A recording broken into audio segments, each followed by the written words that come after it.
I was like, okay, cool. I hate the game. I don't like it. I'm vocal about it, but I want it to improve. Yeah. But then it's like we're at season 2, and it's like this just feels like the same stuff from square one all over again, but worse. So I'm just like, yeah, there's no game plan. Like when I play, there's no game plan. I'm just going in and throwing in the most plus and block move and just going crazy. It's this is all the pro players are doing, and that's why everyone's just tired. We're bored of it, man. And I feel like because there's a Tekken World Tour happening in May, can't see this. Like, I don't know what they're gonna do. Like, I would say revert it back to season 1 and just focus on that. But you can't. You've they can't pretty do much that. added. It's too much stuff that's been added now, so I don't know. And they can't do a big patch before Tekken World Tour. So what's gonna happen? So I never thought I'd say this, but I miss the days after the Tekken talk when we thought the worst of it was just buffing King and the chip throws. Like that was to us when that happened, we were like, this is the worst case scenario. It's only we for need someone that's a global Tekken manager, like community manager, that takes all of the feedback, understands it, and then lays it back to them. Because I feel like it's kind of like, what else can you do? Okay, you can rely on YouTube AdSense, you can rely on Twitch revenue and stuff like that. But then it's like, okay, what happens if you have a bad month? What happens if you have this? It's a very risky slope to just kind of just rely on just Tekken. Kingjae, man, good to have you on here. You're a legend in the Tekken community. It's awesome to finally get the chance to talk to you. Thank you very much, man. Thank you very much for having me, man. I appreciate it, man. Yeah. So, God, there's so much that's been going on this week in the Tekken community. Obviously, it's been a crazy week. Just to start, I'm sure you've talked about this like so much, but like, how are you like overall feeling about season 2? I'm guessing it's not positive. Yeah. I mean, I like playing, right? If it's with my friends and stuff like that, I'm having a blast, but I'm not having a blast for the right reasons. I'm laughing at the stuff that's actually in the game. It feels like a mod. It feels like a fan mod. It's insane. But yeah, competitive, nah, I already said I clocked out. I'm not competing for this until when it's fixed. So yeah. I can't believe they shipped it this way. Like I'm still just like, they had 1 year of criticism, and the number one criticism was just like heat is too oppressive, 50/50s are too oppressive, and they doubled down. I have to say, it's really, why would they do this? Why did they think it was a good idea? They probably thought more people was gonna get involved and more like casual were gonna be like, oh yeah, I like this game, but it's never the case, man. It just, for me, I just didn't really like it. I'm not really happy at all with the way how the game is, and I wasn't happy from season 1. So it's been a long time, like trying to say, all right, cool, I like the game, I want it to do better, and it's like, okay, we're nearly there. At the end of season 1, like it was just a couple characters, Yoshimitsu, Nina, Dragunov, a few others that might needed to get nerfed or just readjusted, and the game would have been all right. But they just done the unthinkable and just threw loads of moves, loads of different frames, loads of plus on block mids that are like +5, +6, +7. And yeah, the game is just a mess right now. Everyone's been saying that. We were so close to having like an amazing game. Like, yeah, it's true. Like the top tiers were too oppressive, but like it was going in the right direction. And then because the defensive buffs are still there, right? Like sidesteps do feel better. Like it is noticeable. But like why would you buff sidesteps and then give every character a homing +5 on block mid?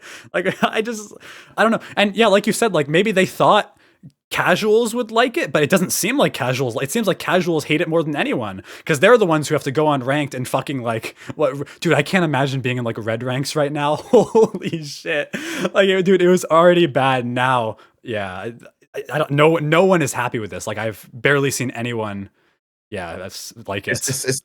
It's crazy because I done a poll and I asked people, oh yeah, like, this is for the casuals. Do you lot enjoy the game being like this, like being aggressive? And the poll had over 2,000 people that voted, and it was 81% said no. And I know some people might be like, "Oh, those are pro players." No, it's not. On Twitter, there's no way. Yeah, I don't even think pro players even like they don't even click on stuff like that. To be fair, it's mainly like casuals or intermediate players that want the game to change. To be fair, so yeah. It's such a miss, and it's so frustrating as someone who like a Tekken content creator, because I said a lot before, like I thought there was a lot riding on this because the game has had so much controversy over like Tekken. We had a rough first year. Like we had a rough first year, and this is the start of the second year. Well, how the fuck? The whole thing of like, oh well, they didn't get an arcade release. They needed the first year to smooth things out. Then what the fuck is this? Like how does this? Yeah, I don't know. They're so disconnected from reality. I don't know. Yeah, I don't know how this happens. They seriously need to like reevaluate how they take feedback going forward if they want the Tekken series to survive, because this is not it. This is what I'm saying. They wanted it to be for a long time from what they said at the start, Mm. and then it's like, okay, season one was bad. Like, but we was because everyone's a fan, like including me. I'm a huge fan of this series. I was like, okay, cool. I hate the game. I don't like it. I'm a vocal about it, but I want it to improve. Yeah. But then it's like we're at season two, and it's like this just feels like the same stuff from square one all over again, but worse. So I'm just like, yeah, there's no game plan. Like when I play, there's no game plan. I'm just going in and throwing in the most plus and block move and just going crazy. It's this is all the pro players are doing, and that's why everyone's just tired. We're bored of it, man. And I feel like because there's a Tekken World Tour happening in May, Mm. can't see this. Like, I don't know what they're gonna do. Like, I would say revert it back to season one and just focus on that. But you can't. You've Yeah, they can't pretty do much that. added. It's too much stuff that's been added now. So I don't know. And they can't do a big patch before Tekken World Tour. So what's gonna happen? So yeah, it's crazy. I mean, it's nice that they're doing the emergency patch or whatever, but first, it's not going to be enough. Like, okay, get rid of the bugs, like that Paul shit. What the fuck? How did that even slip through the cracks? Like, how does this happen? Who's testing the game? Yeah, You know what I do they mean? not have do people? Because like they must have like played this and been like, maybe each character shouldn't be +8 all the time, constantly. Maybe fucking Anna shouldn't do 1,000,000 chip damage with her stuff. Maybe, yeah, they must have. I don't know. Incompetence. That's all I can say. It's crazy. I don't know what's going on over there, man. So, do you, just to get on to like what you were saying about like them fixing it, do you think they're gonna like, do you think this is just like the new direction that Tekken's going in now, or do you think they're gonna seriously, even after Tekken World Tour, like evaluate this and change the game to how we want it? Do you think they're just gonna ride with it? The thing is, I don't really understand what their thought process is because I don't know if like they're gonna try and work on it throughout the Tekken World Tour. I think that's gonna be impossible because people are competing for big money Yeah. over this game. So it's like you can't make drastic changes while the Tekken World Tour is going on. So it's like everything they've done. This is a complete mess that I cannot see how they're gonna get out of this. I'll be honest with you.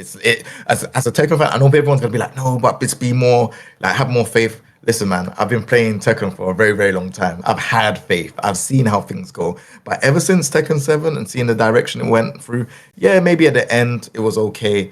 But at the same time, it was a long time for the game to get well. So yeah. Yeah, and it's like we want the game to succeed, right? Like none of us want Tekken to be like this. We want the game to be the best it can be, which is why it hurts so much that they keep making these shitty decisions. Yeah. 100. So I guess like, what do you think if you could like take over the game? And so you said if you could take over the game and make the changes, would you just go back to season one? Then that's what you do. Just revert it back and then go from there. You know when you make a mistake and like I don't know, like if you do a video edit and you do a mistake, you kind of go back. Yeah. That's exactly what this is. It's like, oh yeah, no, this is too much. Go back. I feel like that's what's happening with Tekken 8. I feel like at the end of season one, like I said, at the end of season one, it was annoying. However, what I would like to say is it was getting there. We was getting Yeah. there. That it was just neat, like Nina, Yoshi, Dragonoff, Jin, King. That those were some of the main like characters that were just annoying for people, and it was just they had things that needed to be changed. And then we would have had a somewhat decent game.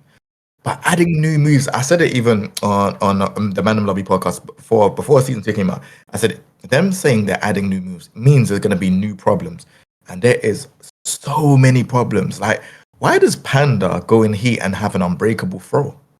I Like, saw that. what? Yeah. Like, Anna does debuff stuff now. So if you're blocking, she can chip you. She can chip you down very heavily. Mm. Like it's no one is no like if you alienate the people that have stayed around for your game for a long time, they're gonna get frustrated. I'm one of those people that stayed around for a long time. I'm not even frustrated because I kind of gathered this was gonna happen, and I've set myself up where I've said, all right, you know what? I'm gonna play Street Fighter, Virtual Fighter, and wait for Fatal 3 to come up because I just knew that this was gonna happen. And it's sad for me to say that as a primarily Tekken content creator, but I just knew. And this is coming from someone that does it full time. So it's like I can't put all my eggs into Tekken anymore because I know I'm seeing what's going on, and it doesn't seem like it's gonna last if they carry on this way. Yeah, dude, it's so. I never thought I'd say this, but I miss the days after the Tekken talk when we thought the worst of it was just buffing King and the chip throws. Like that was to us when that happened, we were like, this is the worst case scenario. It's only for a week later for it to be like, oh, now that every character is just bullshit now. Now the one thing we hated, every character has it now. Yeah, it's just so like buffing Jin's combos was it giving Alyssa Noob like +8 mids. It's just. It's insane. It's not a game that I would spend my hard-earned money traveling for. And I was super vocal about it. I said, "Oh, is this what's going on?" I laughed. I said, "Yep, I am not going to Evo Japan. I'm not going to Evo Las Vegas." And that's a yearly thing. I do it all the time. But now I'm just like, nah, I'm not wasting my time or my money. So Yeah, yeah, and hopefully they fix it. it's rough for us, but at least like as content creators, we can kind of like laugh at the madness. Like you said, like just enjoy the game casually because of how dumb. I feel most bad for the pro players because holy shit, like the people who they need to compete for money, and now they're just like, I genuinely don't like this game. Which a lot of them are threatening to quit, right? Like I genuinely don't want to play this game, but I got to pay my bills. You know, I have to do this. This is my job. Yeah, I think they're in the worst position right now. Is I feel sorry for them too, man. Because like at the end of the day, it's like a lot of them have gone into content creation because I feel like they might have felt like stuff like this could happen. Maybe not this bad because Tekken, like I said, Tekken 8 season 1 was bad. Yeah. Like we had loads of issues with Tekken 8 season 1, but like over time they were fixing it. But there's a lot of things that are there's so many problems. Like I haven't even read the patch notes. I'll be honest with you, I haven't even read all the patch notes. And this is like a week later. Like I'm seeing, content creators have done they've done all the characters and stuff. Bro, I'll be honest with you, I don't even know over half of the characters yet. Like I just haven't looked properly. Like I looked at Leroy, that's who's my main character. I looked at Victor, another main, and I've looked at Asuka. I've been picking up Asuka and learning her. I looked at their changes, Alyssa and Azucena, but that's about it. As soon as I got to Brian, I said, "Yeah, yo, guys, I'll read it tomorrow." And yeah, it's too long. I can't be bothered to read it. I'll be honest, but I need to get around to it. Yeah, I read through it, but like I feel like a lot of the stuff doesn't like click until you actually like play against it. So like I've been trying to give the game like a chance for the past week, and it's unironically been like every single day I play, I discover some new bullshit. Like every single day I'm like, "Oh, wow, I didn't even know this character has this now." Like it's not just I wish it was just like 4 or 5 characters. It's everyone, save for like maybe like 4 or 5 characters. But how would they do it on this level? Like especially when the community was so vocal about like we don't need buffs. Like most people were like, okay, the low tiers are fine. We need to just nerf the top tiers, nerf everyone down, and then we could have a really good game. And they go, oh, okay, let's buff everyone. Let's buff King. Fuck, let's buff Reina. Yeah. Oh, hello. Oh, yeah, that's crazy, bro. I don't know the direction of this game anymore, man. I ain't saying I'm gonna quit because a lot of people say they're gonna quit and do all of this stuff. There's been a lot of dramatic like responses to it. Yeah.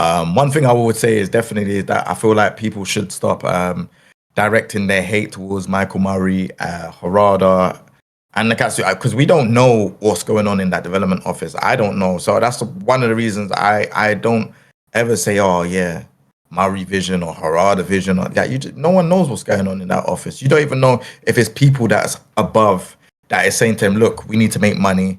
You don't need to fix it. You don't need to fix it or else your jobs are on the line. You don't know what type of stress it is. And then on top of it, you got the whole of Twitter that are going after like them as well. Like, bro, it's just unnecessary pressure.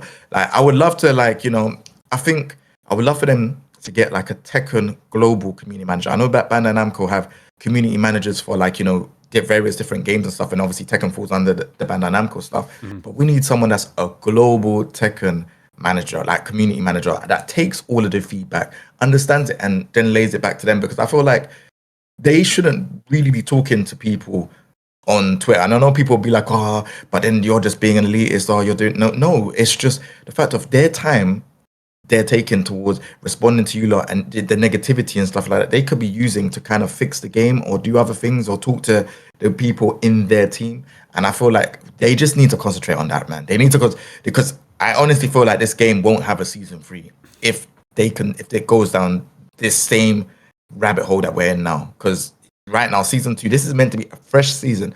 We all should be laughing. We should all be having fun. We should all be enjoying the game.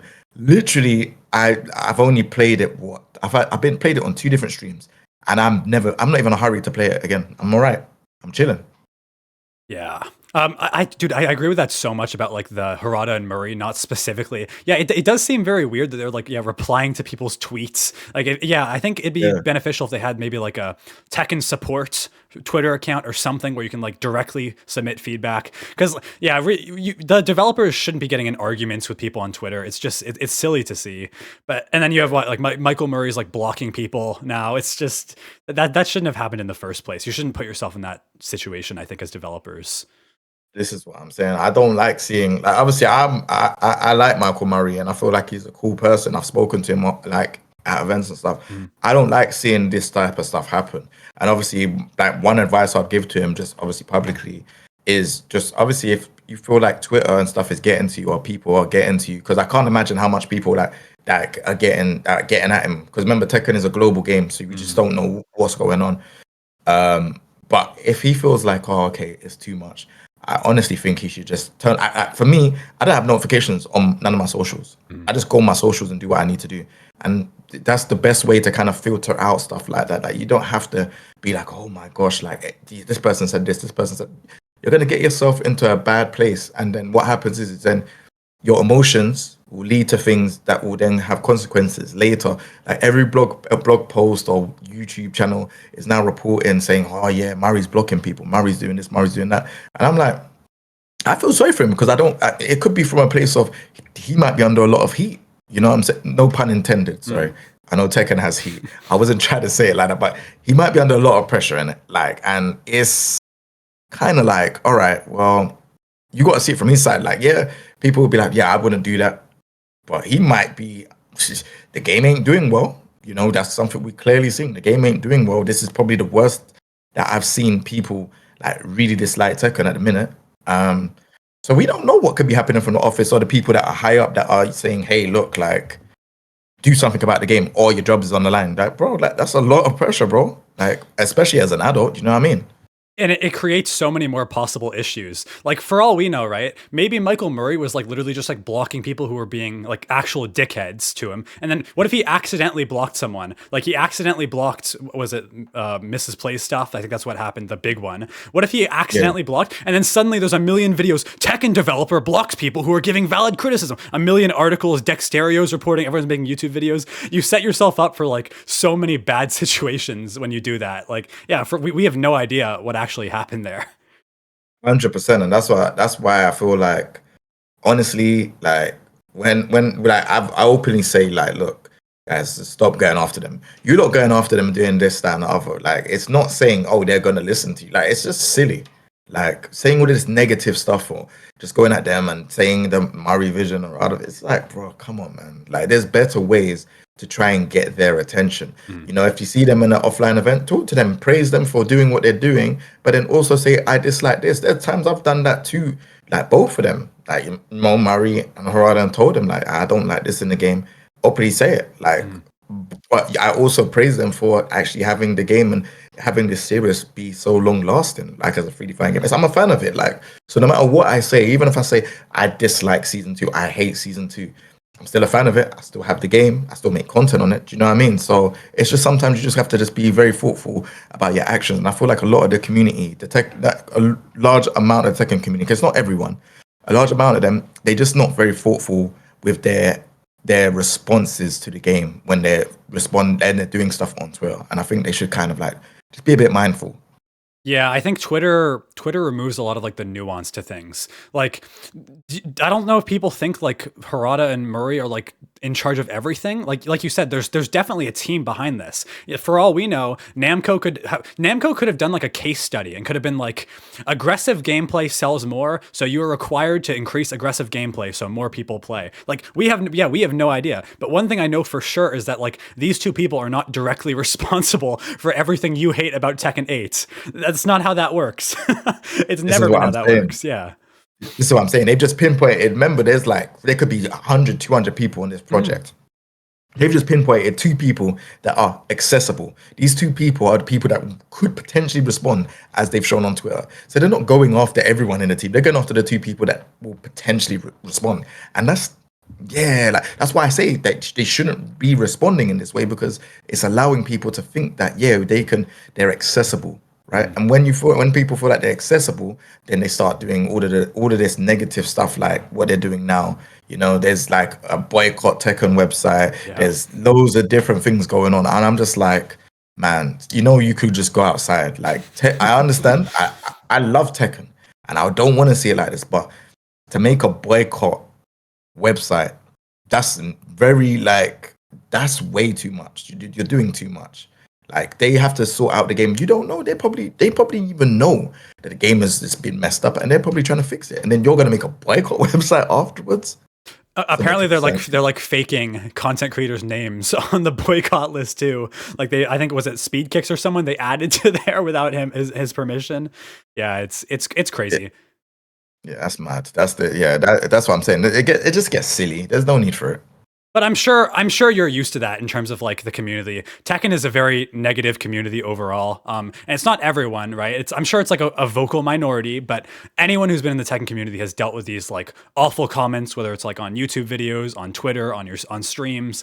Like people, this community attracts some pretty crazy people, I think sometimes. Yeah, it definitely. I feel like with the Tekken community, like there are some nice people in the community for sure, Mhm. but then there are some that are just like, yeah, like I don't know what it is with this game, but like when you actually, if you're from another scene and look at it, you'll probably think Tekken is just crazy. It's got so much crazy people in the community, but there's some nice people in there. Do you know what I mean? Like I've met some like for example, all the guys that are on the Mandem Lobby podcast, Shaiko, Dante, Immortal Soul, Richie, like I met them playing Tekken and they knew me as a competitive player before I knew like before they got into the scene, and it was like that's how we became friends, like, and there's so much other people as well. You got like, Hollow plays as well, but he's more on the community based kind of like stuff. And then you got look the main man, Hmm.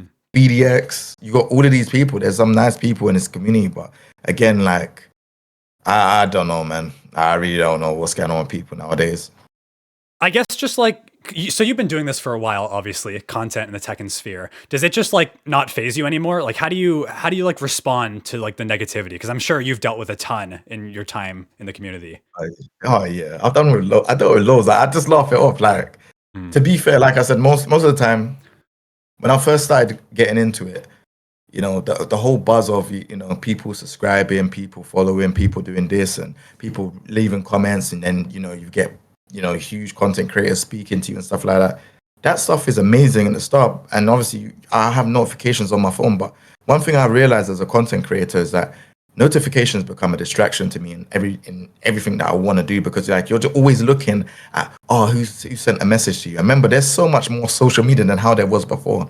You've got loads of different. You got TikTok now, Instagram, YouTube, Twitch, Twitter. Then you've got the WhatsApps, which is like this kind of like social groups with your friends and stuff like that. You got so much different apps, and it's just like if you keep like looking at your phone for every notification, that 1 hour is gonna go. 1 hour is important to a content creator. Just remember that. And it's like, yeah, I just turn off my notifications. It's just when I want to go on my phone, I'll go on my phone. Sometimes I'll leave my phone in another room, or if I'm in my house, I'll leave my phone in another room if I want me to edit or do stuff. It's only because I like to hyper focus on things rather than like have to like think of other stuff. Like I don't go on my social media if I edit either as well. And yeah, that's just me, man.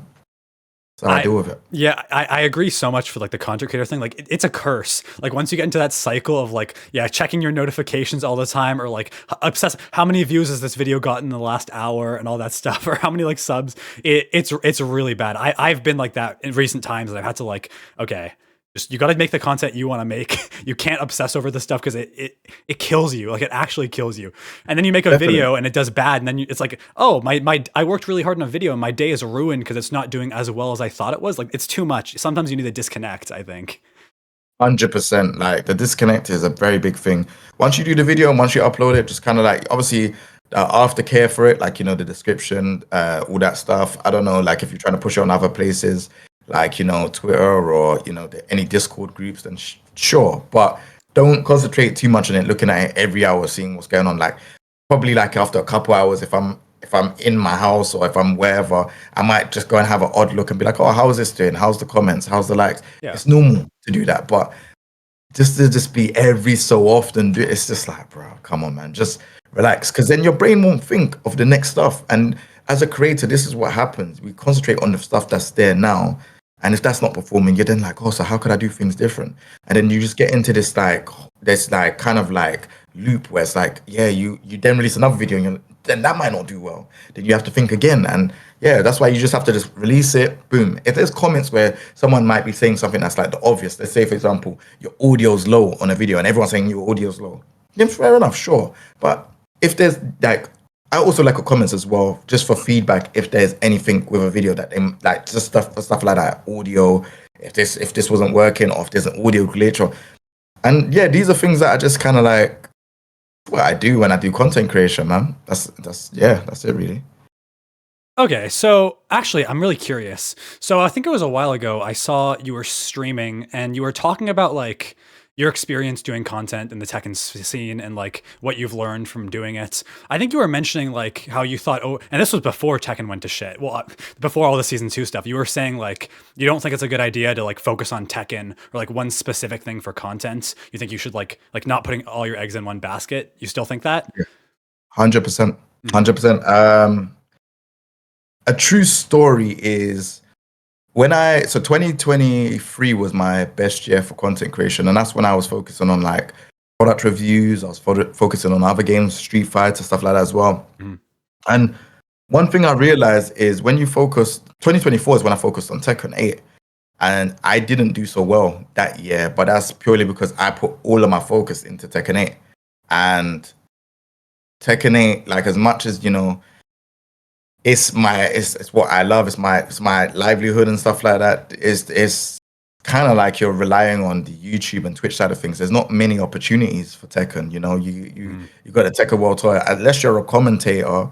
Um, that's the only route that you would make to kind of make a living. It Yeah. potentially. I don't know how much money you can make from commentator. But be like a decent living. It ain't gonna be like, oh, you're gonna get a mansion or a house. I don't think so.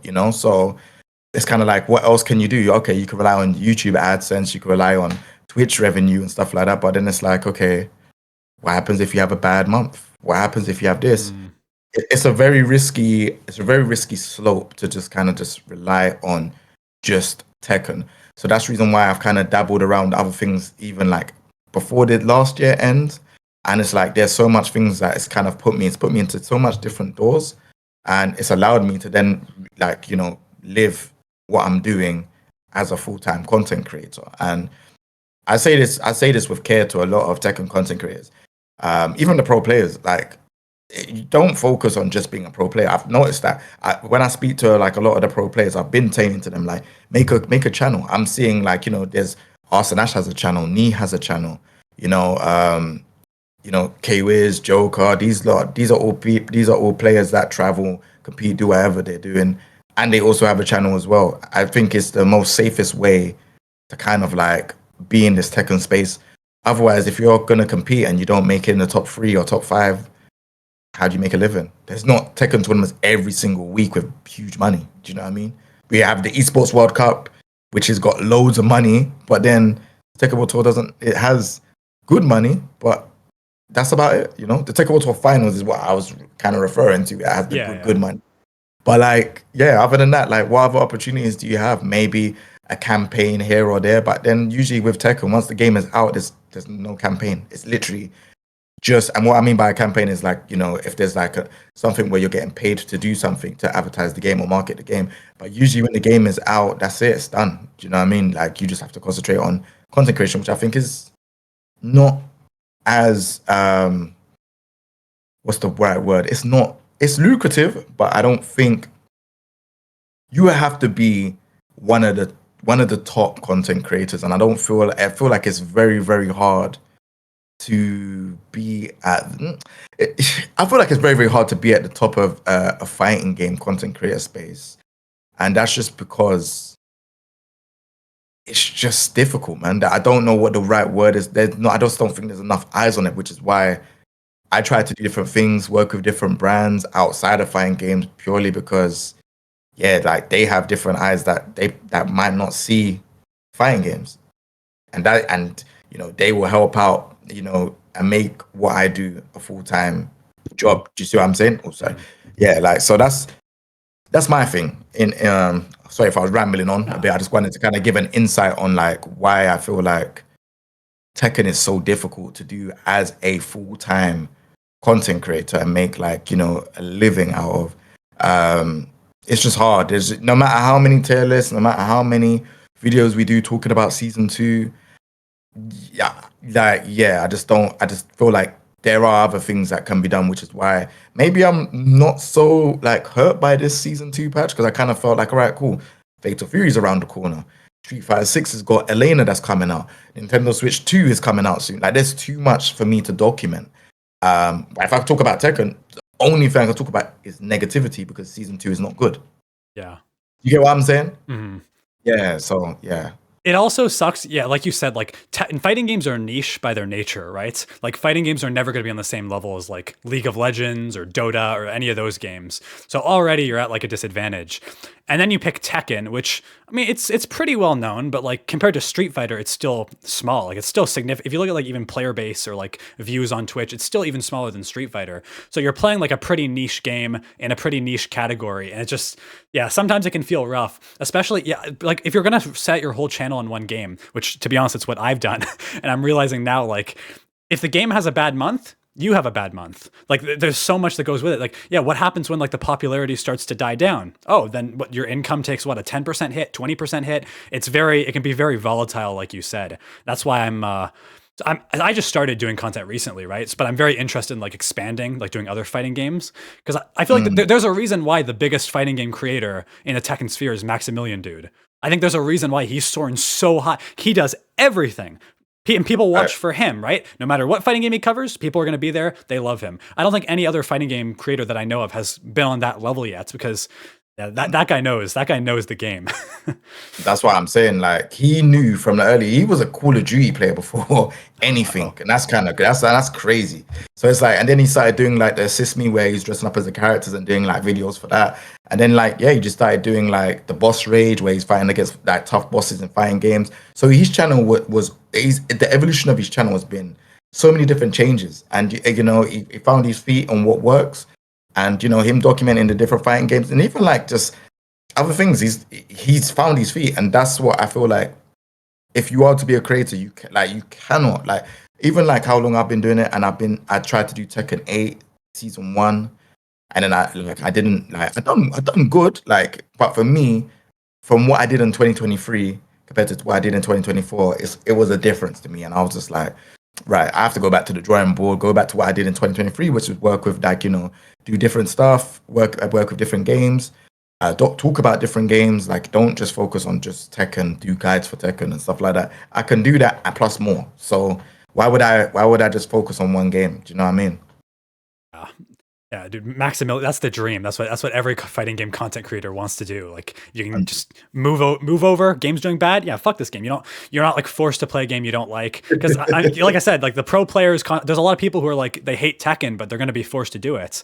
Like mm, as much as like you want to say like, oh, I love my community, I love my videos. If you're like a Tekken specific, like I know today, if I made a video on Street Fighter or if I like streamed, it might get views, but it won't do nearly as well as my Tekken stuff. And kind of like what we were talking about earlier, I think content creators are heavy on like the view thing, like how well you're doing. So I think it can be difficult to like kind of to make that initial jump. But I think once you do, I think as a content creator, something I've learned is you have to be willing to like take those risks. So you have to be like just so like you have confidence in yourself. Like try doing a different game, try doing something new, just so you know, okay, I'm not just this. I'm able to do other stuff because otherwise you never know. You never know if you're able to, right? yeah, that's you have to take the leap of faith. But that's Mhm. why I say to everyone, like, there's times when I put out different games or different categories, and people they it doesn't get views, it doesn't get engagement. But that's the problem with some content. But I feel like with fighting games, everyone's kind of looking at the vanity of it, and the vanity is views. Oh, his videos doesn't get views. It's like, all right, cool. But then it's like you have to then think, all right, did he get paid for it? Is he able to make a livelihood? Like, obviously, pay is not everything. I'm not gonna say that is because it all depends on what you're doing. If you're doing some other crazy stuff and you're getting paid for it, like, bro, like No. But I'm saying if you want to make a livelihood and you want to make your channel be successful, you can't stick to Tekken. Tekken, like you have to try other games. Like there's Fatal Fury, there's Street Fighter, maybe talk about games that are not around no more. Talk about Dead or Alive, talk about Soul Calibur. Why is it not around? People like those type of video content because they have fans for those games. You know, it doesn't always have to be just the one game that you play. Maybe people are interested in what other stuff you care about. You know, what other games do you like? Let me interview you. What other games do you care about? I mean, I like all kinds of fighting games. I'm super into Street Fighter now, ever since they added Terry. So I've been thinking I want to make content on that game. Like Okay, I like Nintendo games. I want to Switch 2. You mentioned that earlier. I'm really excited to talk about okay. that. Like there's so many things I want to do, but like just like initially in my head, I'm like nervous because like, oh, what if it doesn't work out? What if I like my core audience is like they don't want to see this? There's always a lot of fears that come with making that jump, I feel. But do you know what it is? Now that you've told me that, I'm like, oh my gosh, you like Switch too. Then it's like, oh, you like Terry. Like I'm a huge Terry fan. I'm a big SNK like fan. Like probably like maybe on the same lines of Tekken. Like I grew up playing King of Fighters, grew up playing Fatal Fury and Art of Fighting. So like this is stuff that people might want to even just know. Like, don't get me wrong, it might not do as well as the Tekken stuff at the start, but you might find a whole new audience that might be like, oh, wow. But then that audience that watch your stuff for SNK or Nintendo, they might now be like, oh, so he's doing Tekken stuff. Let me see that, and that's how it crosses over, and that's how you build your audience. So never be afraid to do it. Just do it, man.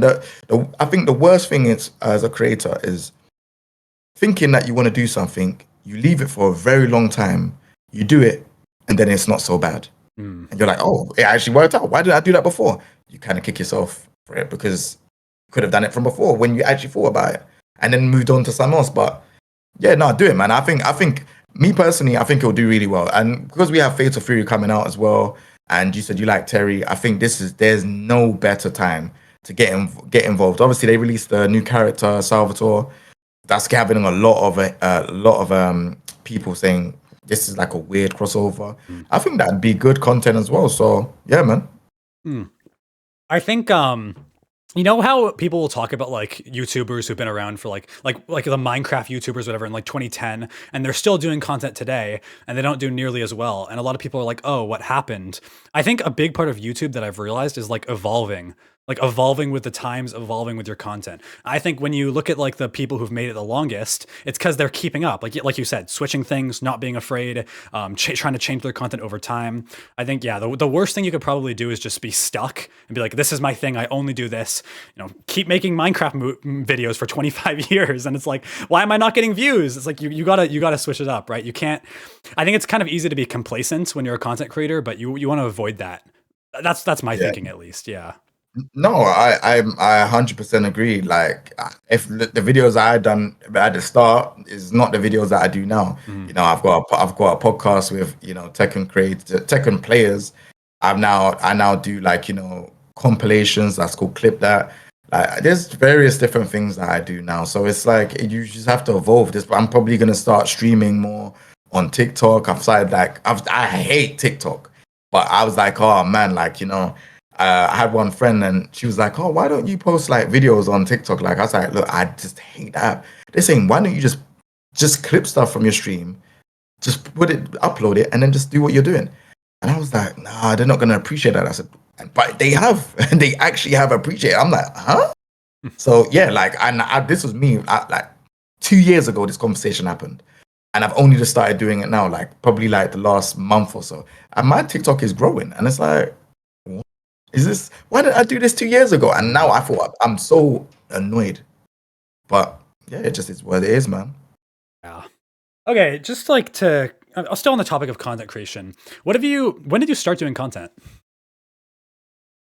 think 2000 and for Tekken content, I would say 2008. I've had multiples of channels though. So I've had like 3 YouTube channels for Kingjae. The first one was it was called Kingjae UK, and I was playing. This was me setting up like a camera and just filming myself in my room playing Tekken 5DR. Like this was all like it was just it was so I think you was able to have it on the PS3 online. So I was just setting myself up doing that, and I didn't know combos or nothing like that. I was just playing normal. All these combos you see where everyone's up in the air, and didn't know any of that stuff. I was just like playing and just I really was just invested into the series, and then I don't even know what happened to that guy. I just made a new account, and then I was like, oh yeah, this was for Tekken Tag 2, and then I had a situation with my account where I had AdSense on it, but then I think I lost 2 grand Hmm. in AdSense, which it was mental. I was trying to get it, couldn't get it out. It just wasn't working. So I said, like, all right, cool. Then I'm contacting YouTube support. YouTube support couldn't help me. And I was just like, oh, let me just get another account. So I just got another account because I was like, I can't afford for that to happen again. And then, yeah, I became very like close with like the people in YouTube, like the actual like staff ever since that situation happened. And then, yeah, the rest is history. I decided this was around Tekken Tag 2, the end of Tekken Tag 2 to Tekken 7. And then yeah, started streaming from Tekken Tag 2 to Tekken 7 as well. Tekken Tag 2 to Tekken 8, should we say. Yeah, that's it really. You've been doing it. You said, what did you say? 2008 was your first channel? 2008, yeah, bro, a long I was time. 3 years old. Okay, that's how long. It's so crazy. I was talking to I Where talked to Main Man. He's like, yeah, I switched to arcade stick in 2005, and I'm like, oh, I was born in 2005. Oh, you guys have been doing this shit for so long. It's so crazy to see. I mean, it's amazing that you guys are still here doing it. Like you're still here doing your passion. It's so cool to see. Yeah. I appreciate it. You know, it's been a long time still. It's been a long time. I think one thing that I realized is like I really enjoyed my thing was I really enjoyed Tekken, but the UK or the London community was small. Mhm. And when I got into the London community, that was like Tekken just before Tekken 6 came out. Because we had a Tekken 6 arcade machine in Trocadero in London. And I didn't know about Ryan Hart, Cobra Commander, Starscream, and Dinosaur. These are like the prominent players for our country. Yeah. And I'm just like a casual, I just button mash and do whatever. I knew how to Korean backdash a tad bit, but I wasn't like no pro. But seeing them, just seeing how they were doing and stuff like that, they used to go there every Friday to go and like if that was the meetup, like no one had to have each other's numbers. We didn't have to have no Facebook conversations or anything like that. It was literally, yeah, just get there for 6 o'clock, 7 and play. And there was like I would say sometimes there's 5 people, sometimes there's 10 people, sometimes there's 15. And then like I was like, why is this not like I envisioned, see like how esports is now. I was like, why are people not watching this as a sport? Right. Yeah. And it was just like I was so amazed. I was a fan of it from then. I was a fan of all of those guys. I was like, no, I'm going there every Friday. I wasn't good. I was not good. But I was going there because I was amazed at these guys doing all these combos, all of these strategies. Then I'm seeing some people have streaks. I saw Dinosaur have like a 61 streak, and these are like the top players like in the UK. I'm like, bruh, this is insane. So yeah, moving fast forwarding on, yeah, I started competing. Then we had ranking battles and stuff for like Tekken 6 when it actually came out. There was players better than me at the time, and then obviously Tekken Tag 2 is when I was kind of like one of the strong players for the country. And I started doing my thing in like the ranking battles. I won 2 ranking battles, but I lost on the playoffs. And the ranking battles had Dinosaur, Rukang, Asim, loads of different people. Do you know what I'm saying? But yeah, like I then started taking. So I used to film some stuff, but I didn't take it serious. I was kind of like, oh yeah, I got a camera. Oh, yeah, I'll film what's going on, whatever, whatever. But then something told me, bro, why don't you stream Tag 2? Like, I was thinking, how the fuck am I gonna afford? Sorry, I don't mean to swear. How am I gonna afford to get like a PC, a monitor, the setup, like a capture card and all this stuff. Like I wasn't like I was working, but I wasn't making money like that to be getting some special gaming PC with RGB lighting and stuff Mhm. like that. But I just got a cheap PC at the time and just got like I was playing on a TV. I was streaming and playing on a TV that was on my wall, like a Samsung TV. And I was just like, obviously it was laggy, but I was just like, right, like at least I can stream or do something. And I had like some cheap webcam, like it was like some £15 webcam. I was just like, all right, let's just work this. Bare glitchy, the frames wasn't great, but I was like, let's just make it work. And then that was just kind of the evolution of it. That's how it started off. And then, I was streaming. Then I was able to get, afford getting a proper capture card, a proper camera. And then yeah, just fast forwarding on, obviously started just streaming more, became a Twitch partner. I was like one of the first Twitch partners in for fighting game for fighting games anyways. There was like another person called Real Menace, who's an absolute legend for Tekken. And then there was like another Street Fighter player called Viryu. He was like a partner as well before my time. But yeah, there wasn't many streamers on Twitch when it first started out. And I never got the fancy letter that everyone gets where it says, "Oh yeah, you've been partnered." Like I never got that. I just had to log into my account and I saw that yeah, I've got a tick, and I was like, wow, sick. But yeah, that's just been my journey, man. It's been a very long journey of competing, and then just like obviously, if Tekken becomes great again, I will compete. But I think my main bread and butter is content creation. If I be completely 100% honest, Huh. What do you yeah. think has been like the biggest like struggle you've noticed like over the years trying to do content? Has it just been like keeping up with like Tekken and like trying to do other stuff, or what would you say like something you've noticed? I feel like the biggest struggle for me is being able to know if you're doing the right thing or not. Yeah. I I think that for me, because you can keep creating content until whenever, but is it the right content? Is this what everyone wants to see? Is this what's helping your channel grow? Sometimes I've had like, I think the struggle for me is like sometimes when I see my channel not growing as much, and I'm like, damn, what did I do that was so wrong? Because you might have a month where you're just like steamrolling and you're like, oh, I've got loads of subscribers coming in, the views are going great, I'm happy. Then you might have a month where it's just like, yeah, nah, the views are not coming in as such. The monetization's not that great. Like just and there's bare issues. And obviously, I think doing it full time is extremely difficult to keep your mental sane from doing that. I know it sounds mad me saying this, but yeah, sometimes I've just gone like, wow, what do I do then? Like, sometimes I'll stream, sometimes like even if like I've been going gym a lot, so when I'm in the gym, I just think like, what things can I do? How can I change this? How do I change this from doing this? Or how do I grow my channel? Because like I've had times where I've like been like, okay, like my whole thing is I'm close to the 100,000 mark, and I'm trying to figure out what can I do, and it's like because I'm close to it, and I'm not there yet. I get frustrated. 'Cause I'm like, what do you want? What's gonna happen? What can I throw at you for the people to then start subscribing? So it's just been difficult, isn't it? But like, I enjoy it purely because I get to meet awesome people.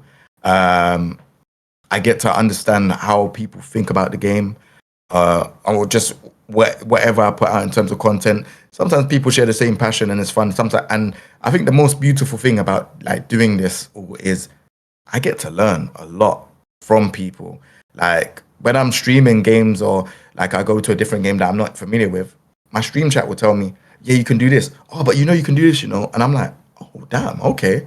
Same as Tekken. Like people will tell me stuff about a character if I'm trying another character. They'll tell me everything. So they kind of fast track me to being good at a game, or fast track me to learning things, and it's amazing. So I definitely thank them for it. It's so interesting you said like the like knowing if you're doing the right thing or not, because that's like something that's constantly in my mind, because with YouTube and content you never know for sure, right? Like you make a video and it does poor, let's say, and you're like, oh well, maybe if I did a better thumbnail or title it would do better. But then I'll do a video that does super well and I'm like, but if I did a better thumbnail maybe it could have done better. Like you never know for sure. Like you don't get that like confidence. Like I could try this, could go horrible, and if it goes well, oh, I could do better. I feel like there's always that aspect of it, right? Yeah, you just don't know like if things will go well. Like there's a video that I was doing for like, I'd say it's been 3 months, and I've been so scared to release it. But I've only been scared to release it because like I put so much work into it, and I'm like, oh, but could I do more? That's the problem. And I hate content like that where you do all the voiceover, you put all of the stuff in there, and then it's like it was to do with, I'll tell you anyways, it was to do with the season pass. So I had it like, talking about various different fighting game season passes and explaining to them where Street Fighter and Tekken have gone wrong with the season pass. But then they've released season two, and they've released Anna, and they've shown their season pass of like the stages and the character. Now I've got to now re-add something new to the video where I'm talking about what they have spoken about for season two. So like yeah, there's just bare weird things where I'm just like, oh, dude, I just got to do it. I could literally do it, but there's something that's holding me back, saying, all right, maybe just do it this day. Then that day comes, and I'm like, oh, okay, maybe do it the next day. And I just never got around to doing it. But I need to actually sit down and say, look, just tackle through this bloody video, get it out there. But yeah, nah, it's being in your own head is a massive thing for content creators, man. And I'm guilty of it too. So I just hope if there's anyone out there, if they feel like they're in their own head, man, just get whatever you want out and just do it, man. Yeah, it's like what you said earlier. Like, if don't let videos just like sit in your mind. Like, if you want to do it, do it. Because the longer you wait, like I said, it gets more difficult. Stuff can happen. New season, things change. Right? There's always that aspect to it. 100%, man.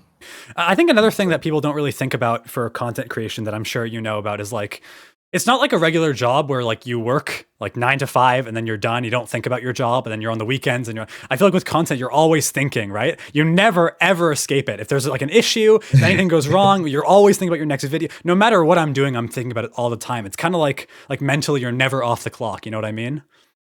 100%, man. Like you gotta think of, is your channel okay? Is like, are you responding to, like, I respond to comments sometimes just to make sure that, my audience knows that I am, caring for them and their comments and, appreciate them. So you gotta check all your socials, make sure all your socials okay. There's even like security stuff, like make sure you're not being hacked, make sure all of those things, like those things can happen. Like it's not happened to me yet, touch wood, but I've seen loads of other people get hacked and, their channels get compromised and stuff like that. And it's like, damn, that's why you always have to be, you have to literally be on the ball 24/7. It's not a joke. People might think that, you get to sit down and play games and just have fun, or you get to create this awesome content and stuff. But there's a lot of mental things that you have to kind of go through, just to kind of like get to that next step. And I feel like content creation has got a large spoonful of luck, because you could be doing the best content that you think is the best for the month, but then it might not necessarily grow into extra subscribers and stuff like that. But then you might just do something that's completely easy. You react into a video, no work, and that might get tons of views, tons of subscribers, and you'll be like, oh, what do I do here? And that's happened to me quite a few times. And I'm like, so do I put effort in or do I not put effort in? Like, what do you lot want? So yeah, those things happen, man. The thing you said about like your channel getting hacked, it's so funny because people don't understand how like stressful it is. Like for a normal person, right? If your email gets hacked, you're just like, all right, whatever. But if you're a content creator, that's like your whole life. Like you click a bad link one time, or like nothing's secure. Oh, there's your fucking job. There's your money. There's your life. Like it's all gone. That's a huge fear of mine. Holy shit. It's scary. I'm telling you, man, that like it as much as we think, oh yeah, this person, their life is just uploading videos. It's like, nah, bro. You gotta think about your security on everything, your channels, like even just like like just even your PC, like there's loads of different things that you have to think about, man. Even just like I said, channel maintenance. Like, are you posting in your community? Well, they don't even call it community on YouTube now; they call it post now. Are you posting on the post page now? Are you engaging with your audience? Like all of these things, there's so much things that we have to kind of like get done. And especially if you're a streamer and a content creator, oh man, there's a lot going on, man. Yeah, there's definitely no time off. But okay, so yeah, we talked a lot about content creation. I was gonna ask you earlier, I just completely forgot. What would you say is your favorite Tekken game overall? Tekken 5. Tekken 5. I think with Tekken 5, for me, I'll say Tekken 5 and Tekken 3. Tekken 3 was for nostalgia, what it was, the graphics from the PlayStation, the intro music, like it's timeless. Even up until this day, I love that intro music. I love the intro video. The fact that they actually just scrapped a lot of the characters and brought a lot of new characters in was great, purely because the new characters actually looked very sick. The stages were great. The endings were great. You could do Tekken Force. That was the intro for Tekken Force, Tekken Ball. It brought a lot of people together if they like fighting games. So I was just like, right, this is great. But then if you talk about Tekken 5 or Tekken 5 DR, whichever one you want to choose, I would say Tekken 5 for me. I would say Tekken 5 because Tekken 5 DR is kind of like the Tekken 3 online thing. I mean, Tekken 5 online for PS3. Tekken 5 for me, it had you could play the old school Tekken games. You could play Tekken 1, 2, and 3. It had Devils Within. And a lot of people might not agree with that mode or say it's great, but it was a mode that they gave us for free in the game. Or it's not free, but you paid for the game, and you know what I mean. Yeah. Anyways, and then you have like a bunch of characters. You have tons of good stages. You have interactions in the arcade mode with certain characters that are rivals. Like for me, I thought it was just amazing, man. I was like, yo, this is a solid game. Like this is a quality product. Like nowadays, when most of these fighting games, they release a half done product, and then they just start keep patching, start adding season passes, and it just seems like a whole mess for someone that's paid a full amount for a game. It doesn't seem like a game. It seems like we are beta testers for their end product of a season, of a complete, like, at the end of the last season of a game, which is not entirely cool for someone that keeps on giving you money, right? So yeah, that's it really. At least, hey, one good thing to come out of the Tekken 8 stuff is like people are going back to the other games. I think that's been cool to see. I think FDX has been streaming like Tag 2. I mean, it's funny in the sense that like Tekken 8 is so bad. We're going back. I think I saw Tekken 7 at like 1,000 concurrent players on Steam. That's so funny. But hey, people are getting exposed to some of these other good games. I think a lot of the Tekken games still hold up to this day. So it's cool that more people are going back to them, you know? We need a Tekken collection, man. Like 1, 2, and 3, 4, 5, and 6. Like that stuff needs to come on Steam or PlayStation. I don't know what they're playing at, man. Like you have these good quality products, and you're not doing. Especially that we're on the 30th anniversary. Like, why are we not getting these games? People will pay. I'll pay for a Tekken collection 1 and 2. Like, why not? But I just don't know. I don't know where their mindset is at, man. Like, and I feel like they should definitely. Like if they respond to tweets about like Tekken 8 and stuff, but they should maybe tell us why there isn't a Tekken collection. I think that would give a lot more transparency to like why they're not releasing it. I think it's just it's an obvious thing that people want. That's why we're getting back to Tekken 7, Tekken Tag 2, and if there's Tekken 5 and we could have done it online, I guess they would have probably played that too. Yeah, I agree. I never really thought of it until you just said it, but it is really weird they don't like focus on their legacy stuff as much, especially because like obviously as a business, the casuals are where the money's at, right? Like the pro players are like the top 0.001% of people who play your game. Like you want to appeal to casuals. Dude, if they released like Tekken 5 HD with rollback on Steam, like rollback online netcode, everyone would buy that. Yeah. Tekken 1 to 3 collection, Tekken 4 to 6 collection, like they could do that. And I feel like so many people would buy that. Like I don't think the average Tekken fan is like a kid who just started in Tekken 8. Like the average people, they've been playing for so long, right? So yeah, it's kind of weird they haven't done that. Maybe they will at some I point. thought. Yeah, maybe they will, but like it just seems. Yeah, they got a 30th anniversary, and it's like T-shirts. I They just released a don't. new T-shirt. That's their celebration. It's like what? Yeah, like it's just I don't know what they're doing, and it's like 30th anniversary, and then in the season pass we got a Pac-Man stage. I don't know what's going on. I really don't, man. It's crazy. Pac-Man. Oh my God. Okay. I was gonna also. So in terms of the Tekken 8 DLC, which characters are you hoping to get in future seasons? Assuming Tekken 8 doesn't die and they just cancel it all. Oh man, I would say I would like to stay. I'll put 5 characters. I think I would like to see Bruce. I Oh think yeah. Bruce is sick. I just hope they don't change him too much because they've changed Anna, they've changed Eddie. Like any characters that's returned that's DLC, they've just kind of reworked them, and I'm not really a fan of the reworks of Anna or Eddie to be fair. But yeah, Bruce coming back would be cool. I think Bob would be very cool, very beginner friendly character. That has a nice touch of wave dash if you wanted to do that. Um, I would say Ganryu, Marduk, Armor King. Yeah, I've got 5. But if there's other characters, honorable mentions, I think I would like to see either Kunimitsu come back, but not the Tekken 7 Kunimitsu reworker because that Tekken Oh 7 my one was God. boring. Yeah. That was so boring to watch. I would like to see Michelle over Julia because we ain't seen Michelle for a long time. So I know everyone wants to see Julia, but I think Michelle would be good. And I feel like they should like work on her facial features and not make her dolled up like all the other female characters. I feel like if they actually make her look like an elderly woman, I think that would be sick to see. Um, I would like to see Asian Ogre as well. I think Asian Ogre would be sick for the storyline because we got Jun Kazama that came back, but apparently Asian Ogre killed her, but she's alive now. So it's like if Asian Ogre was like around and that, and then he's seen Heihachi and all that, like Jin, like, but it would be so sick. But again, I don't know. I don't know where their mindset is at with this game. But yeah, those are the characters I would like to see. Oh my gosh, I'm so crazy.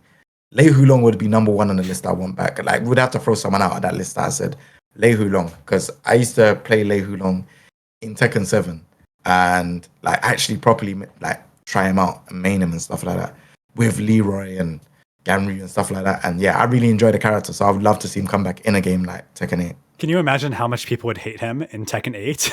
Like in current. Oh, Like, you know what would kill the sure. game? If the next DLC character was Lei. Or Lei, I think Lei or Marduk, we might actually Yeah. give up like all the 50-50. Now have these characters. Oh, can you This is what I'm saying. That Yeah. I feel like they are. I think like Lei. I can actually, you know what? I'm gonna say it here. I think Lei is the next character. I'll tell you why I think Lei is the next character. Lei, they're giving a lot of characters stance into stance moves. Like Reina has like she goes full forward two into the send free where she spins and does the kick. Yeah. But then she does full forward two and then does the back fist. But then she could also go into another stance, and that's what Lei does. Lei will do an attack, go into a stance, and change into another stance. And I think they're just making people like just be more comfortable with going into stances and stuff. But yeah, I don't know. I feel like Lei will be the next character. If he's not the next character, then it will be the character. So they released the season pass and they showed a slot where it doesn't have a stage. I potentially think if he's not the next character, Marduk will be that character. And then I think Lei will be the next character that doesn't have a stage. And then we get the brand new character. Are there any guest characters you're hoping to see? And it's just like Baki or King and Ashura, then probably not. Or Virtual Fighter, sorry. Or Virtual Fighter. Yeah. Any of those, cool. Maybe even Fatal Fury, because because I feel like people will be upset because of Geese in Tekken 7. So They could do like Terry or something. I feel like Terry, but we don't want 2D mechanics. Please, no more 2D mechanics. that's what I'm saying, bro. That's why I didn't call any characters, because I'm like, Geese had Reppuken, so that was the projectile. But then, but you had Air Reppuken as well. Yeah, it'll be difficult to have 2D characters. I feel like if we had 2 characters again, with all the uproar that we have from this game already, I feel like having 2D characters will just be even worse. So yeah, I think they need to pick their battles first before releasing it as 2D character, man. I think 2D characters could work, but they'd have to like scrap all the mechanics from Tekken 7. Like that jump needs to get the fuck out. We don't want to see that. We don't want to see the Akuma Geese jump ever again. No one wants to see that. The canceling from projectile, we don't want any of that. I think if they could find a way to like work it into the Tekken 8 system so they play as like normal characters, that'd be cool, but I don't think they do that because like they want. One thing you can say is like the 2D characters in Tekken 7 from like a not competitive standpoint, they're really cool. Like they turned Akuma into a Tekken character and they did it in a really awesome way. Like if you're a Street Fighter fan, like look how cool, like all of his moves are there. Every single one of his moves, obviously competitively, disaster, nightmare, horribly designed. But like they did fit Akuma into a 3D system. So I kind of feel like they wouldn't want to release a guest character if they weren't able to do that. So kind of unfortunate. Yeah, nah, we'll see. But I think for now, like, yeah, those are the only characters like from those type of series I would really want. But yeah, I don't think we should have guest characters, man. I feel we need to concentrate on the game. The game is in a very bad state right now, but I'll tell you that for free. It's crazy. All right. Well, I think we can wrap it up here. I know it's very late for you over there, but thanks for coming on, man. It was really awesome getting to chat with you. No worries, man. If you wanted to talk more, I'm pretty much awake, but it's entirely up to you, man. Yeah. Is there anything you want to shout out while you're here? Yeah, I would like to just obviously shout out. I would like to shout you out. I think what you're doing is great, man. Like interviewing, like, people that are like, content creators. Like I see the main man's one. you done FDX, obviously having me on. I appreciate it. It means a lot. There's other talented content creators out there, and you chose me, so I really do appreciate it, man. It means a lot. Thank you very much for your time. Obviously, MDL, Man in Lobby, so that's Dante, Immortal Soul, Ao Richie, Shako, shout them out as well. I feel like they have been very supportive since we became together in like a kind of like a podcast form.